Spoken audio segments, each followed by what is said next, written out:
Welcome to Alpha Recap, your after-hours look at the biggest market moves. We're wrapping up what happened after the close on February 23rd. As always, if you have questions, you can reach us at stockalpha.ai. Hey everyone, glad you could join. Big day on the tape, and we've got a lot to unpack. Lowe's outperformance, a bullish international note from JPMorgan, and a noisy 8K docket. Let's jump in. Right, let's start with the retail angle. Lowe's versus Home Depot. Over the last few sessions, Lowe's materially outpaced Home Depot, and both companies reported earnings this week, which made that divergence feel like a live trade rather than just market noise. Exactly. And the reason this mattered was simple. When two direct competitors report in the same window, a better result at one can trigger big reweighting. So a Lowe's beat versus a weak Home Depot would have pushed money toward Lowe's in both active and quant portfolios. That's the relative value lever at work. If a manager runs a model that looks for momentum within the sector, a sustained outperformance by Lowe's can mechanically move allocations.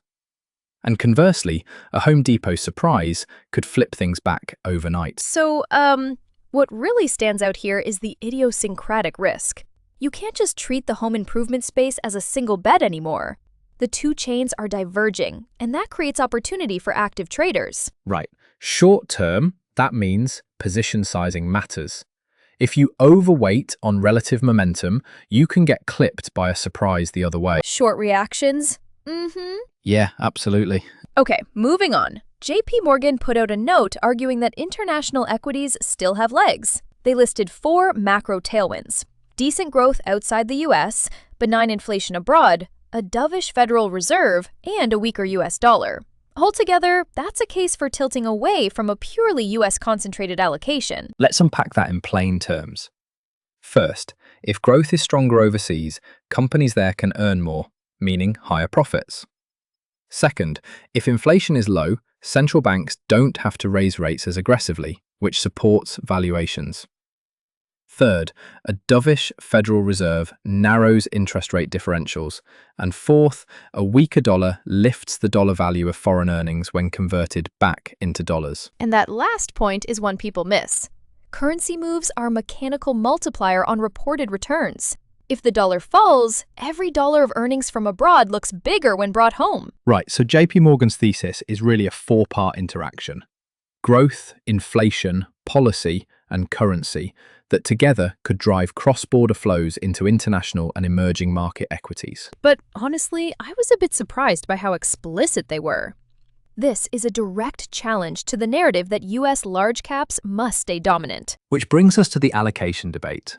On one side, you have tactical managers chasing earnings momentum in domestic winners, think Lowe's.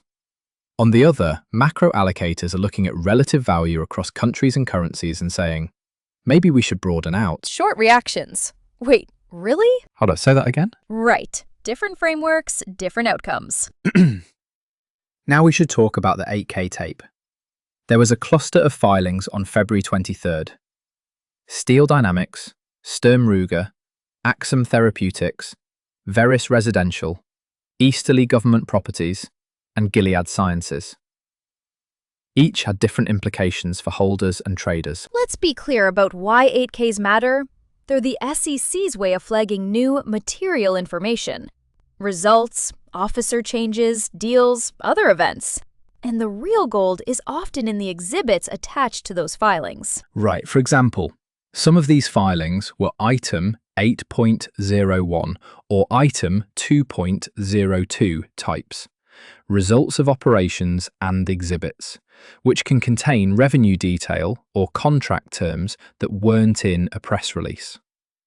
Easterly's filing included attachments about 4 megabytes in size, which suggests there was a lot of supporting material. And Steel Dynamics' filing was only about 212 kilobytes, but even small files can hide crucial exhibit pages. Gilead's filing included language about a material definitive agreement and a Regulation FD disclosure.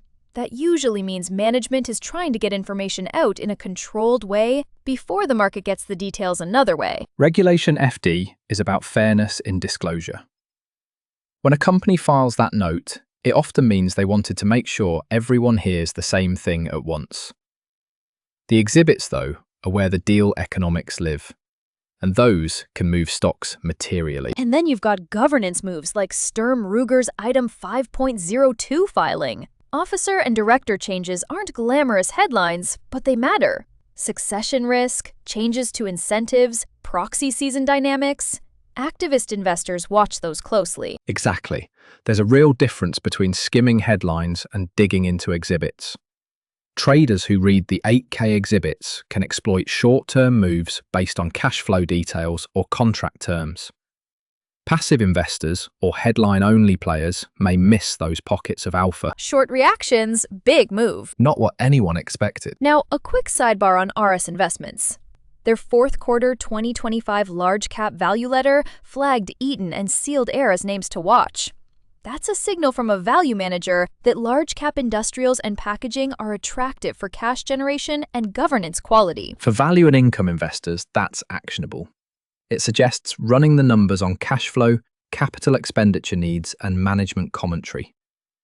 And for REIT investors, the Easterly and Veris filings on February 23rd contained operating metrics you'd want to check for adjusted funds from operations and leverage. The risk there is short-lived headline moves. You have to look under the hood. Yields, coverage ratios, occupancy. Small operational shifts can change yield sustainability quickly. Let's talk implications by investor type briefly. Active equity managers and event traders should monitor the Lowe's and Home Depot earnings for relative reweighting signals and read 8K exhibits immediately for tradable detail. Gilead's deal terms, Axum's cash runway, that kind of stuff. Value and income investors should follow the RS calls on Eaton and Sealed Air and dig into REIT exhibits from Veris and Easterly. Macro and allocation teams should retest country and currency exposures against JPMorgan's 4 tailwind case. And biotech or speculative investors need to reread Axum's results of operations and exhibits for cash runway and milestone timing. Small-cap biotech updates can produce non-linear valuation moves. Governance folks should watch Sturm Ruger's officer and director changes closely. Rapid turnover can unsettle the valuation that's been built on stewardship stability. Let's go through some practical next steps. First, prioritize filings with attached exhibits. When you see item 9.01 or a large file size, assume there's material supporting information you need to read before making a trade. 2. Treat Lowe's and Home Depot as relative value levers for the short term. With both reporting in the same window, position sizes should reflect higher idiosyncratic risk. 3. Reconcile your macro allocation with corporate momentum. If you think JPMorgan's cross-border tailwinds will persist, tilt regionally but keep some domestic exposure to momentum pockets. Select consumer cyclicals and industrials named by value managers. 4. Dividend and REIT investors. Drill into updated operating metrics and leverage after the February 23rd filings. Even a small occupancy or rent collection change can flip your yield thesis. And 5. Maintain a watch list for follow-up disclosures. Gilead's Material Definitive Agreement and SWI Capital's Article 19 notices are examples where material terms often show up in subsequent filings. Those follow-ups can be catalysts. Right. Also, quick note on those Article 19 notices from SWI. Initial EU insider filings often omit trade size and price. Traders should expect follow-ups. Before we wrap, a short synthesis. February 23rd combined macro allocation signals with company-level event risk. Lowe's outperformance and imminent earnings could rearrange sector leadership, while JPMorgan's international bullishness argues for broader rebalancing. Underlying all of this was a flurry of 8K filings that rewarded the investors who read exhibits. So the practical prescription? Read exhibits, manage position sizes around near-term earnings, and reconcile tactical momentum with longer-term macro allocation themes. Discipline plus flexibility. That was the day's theme. Final takeaways. 1. Single sector earnings can re-rate groups quickly. Think Lowe's and Home Depot. 2. Macro settings can tilt allocations across borders if JPMorgan's 4 tailwinds hold.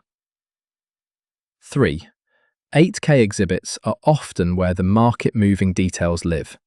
Don't skip them. If you have questions about anything we covered today, head to stockalpha.ai, where you can ask us directly and we'll answer live. For more market analysis and insights, visit stockalpha.ai. Thanks for listening to Alpha Recap. We'll be back after the next close with more color and analysis. Take care.